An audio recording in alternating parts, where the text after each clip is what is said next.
Hey Star Wars fans, welcome back to Star Wars issue number 2. We'll travel all the way back to 1977 to recap the original Marvel Star Wars comics. Now, issues 1 through 6 are an adaptation of A New Hope, or should I say that it's an adaptation of the unfinished cut of A New Hope. You can almost hear Bib Fortuna in this issue say, Jabba no bother. This comic book took that idea literally. More on that later.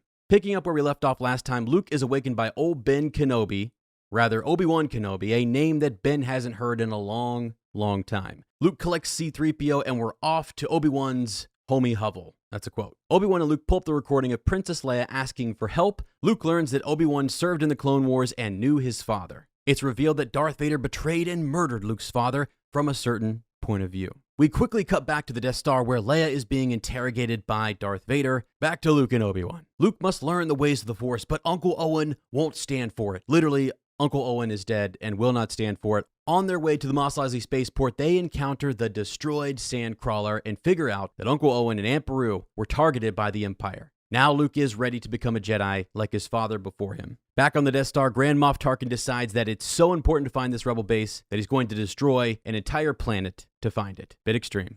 Moving on, Obi-Wan and Luke enter the cantina where a fight breaks out and Luke yells, "Swing that lightsaber, Ben, or we're finished." Actually, that didn't happen. That was just on the cover, and that'd be crazy. Could you imagine? Anyway, limbs are lost during the fight. That's how Star Wars does it. Obi-Wan and Luke meet up with Han and Chewie, who agree to take them to Alderaan for a small fortune. Greedo shows up, and it's confirmed once again, friends, in the comic books that Han shot first. Han and Chewie get the Falcon ready to go, while Long Snout contacts the stormtroopers about a pair of sus droids. Interesting note, we don't actually see Long Snout in this issue. He's another alien character because the comic book was using an unfinished cut of the film to make their comic adaptation. The biggest difference between issue number 2 and the film is that Jabba is depicted as a Nimbanel character known as Mosep Binneed. It's amazing the things you learn from these old comics, because I've seen the Black Series Mosep Binneed figure, but I didn't understand the significance until now. Mosep Binneed is actually Jabba's accountant. He's really just a random alien